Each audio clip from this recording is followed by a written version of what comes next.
বন্ধুরা সকলে কেমন আছো? আমিও ভালো আছি। দেখো তোমাদের যেটা দেখাচ্ছি এটা হচ্ছে আমার ঘর। আর হচ্ছে দেখো আমার বরমশাই লাইটটা লাগিয়েছে, মানে নানা রকমের কালার হবে। তোমাদের শর্ট ভিডিওতেও দিয়েছি আমি কালকে, লং ভিডিওতেও দিচ্ছি, সবাই দেখো। দেখো মানে এটা হচ্ছে দিনের বেলায় তোলা তো, তাই ঘরে লাইট মানে বাইরে আলো ঠালো সবই আছে। এবং যখন রাতে হবে, রাত্রিরটা হবে, যখন লাইটটা বন্ধ করে দেওয়ার পর এটা জ্বালিয়ে দেওয়া হবে, খুবই সুন্দর লাগবে। আর আমি তো এখানে নানা রকমের ভিডিও করে পরে তোমাদেরকে সবাইকে দেখাবো। তো তোমাদেরকে এখন আমি এভাবে দেখাচ্ছি, কেমন লাগছে অবশ্যই কমেন্ট করো। লাইটটা খুবই সুন্দর, কারণ হচ্ছে আমার বরমশাই এইসব লাইট খুব পছন্দ করে।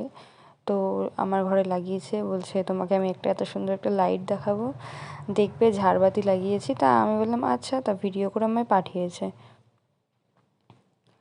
তো এই দেখো কত মাছ, এই মাছটা আমার বরমশাই ভিডিও করে আমাকে পাঠিয়েছে।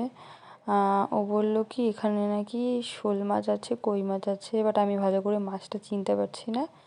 যাই হোক, দেখো কত মাছ, কি সুন্দর খেলছে মাছগুলো। আমি তো ফার্স্টে ছবিটা যখন পাঠিয়েছে ভিডিও করে, তখন আমি ভেবেছি কি বলতো, যে মানে কোনো একটা হয়তো মানে অ্যাকোরিয়ামের মধ্যে আছে, আমি কিছু বুঝতে পারছিলাম না। পরে বললো ড্রামের ভেতরে আছে মাছগুলো। দেখো কত সুন্দর লাগছে মাছগুলো। ভালো লাগলে তোমরা অবশ্যই লাইক করে দিও, এবং ঝাড়বাতিটাও ভালো লাগলে অবশ্যই একটা লাইক করো, ঠিক আছে? তো আমি তোমাদের পুরোটাই দেখালাম, শর্ট ভিডিওতেও দিয়েছি এবং লং ভিডিওতেও দিলাম কেমন লাগছে আমার ঘরের ভেতরে। এটা তোমাদের পরে আমি গিয়ে দেখাবো, যখন লাইটটা বন্ধ করে দিয়ে পুরোপুরি জ্বালাবো, যখন তোমাদের দেখাবো কেমন লাগছে অবশ্যই বলো।